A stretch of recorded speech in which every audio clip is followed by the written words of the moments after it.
The news of her birth was met with a special heartfelt, joyous expectation by her father Musa bin Ja'far and her mother Lady Najma.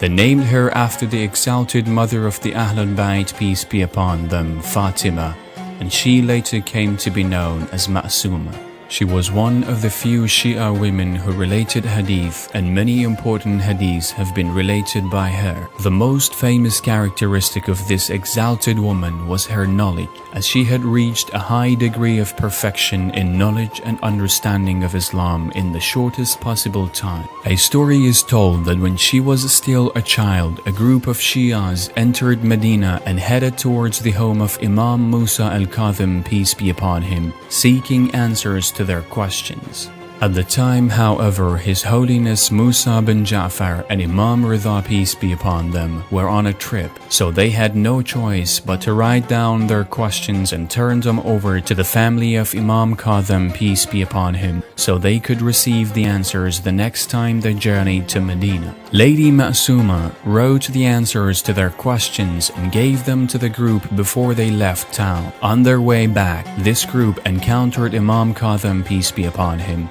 and told him what had happened. Imam Kadhim, peace be upon him, asked to see the writing and reviewed it carefully. After noting the careful, correct way in which the questions were answered, 3 times he exclaimed, "May her father give his life for her." After a while, she lost her father when she was 10. Her father was oppressively martyred by Harun the Caliph. Thus she was brought up under the supervision of her brother Imam Ridha, peace be upon him, who was 35. The great lady's demise. Ma'mun made Imam Ridha, peace be upon him, come a long way to Khurasan and put him in a virtual exile by threatening him. After living as a foreigner there for a year and knowing how much his sister Lady Masumah, peace be upon her, loved him, Imam Ridha, peace be upon him, wrote to her and asked her to journey to Khurasan together with some relatives.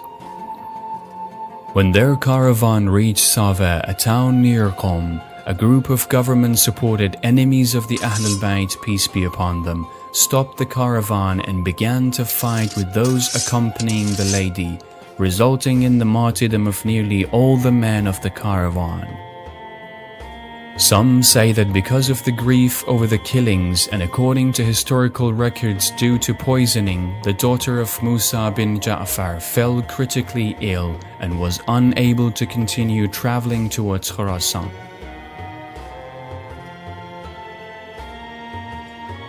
She told the survivors of this event, "Take me to Qom, for I have heard my father say Qom is the home and refuge of our Shias."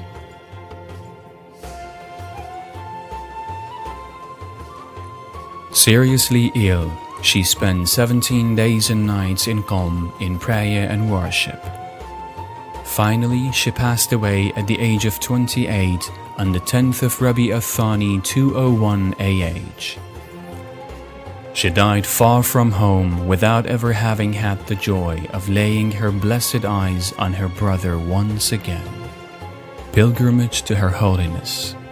According to a hadith affirmed by the infallible Imams, peace be upon them, she has the position of intercessor and much advice has been given to make a pilgrimage to her.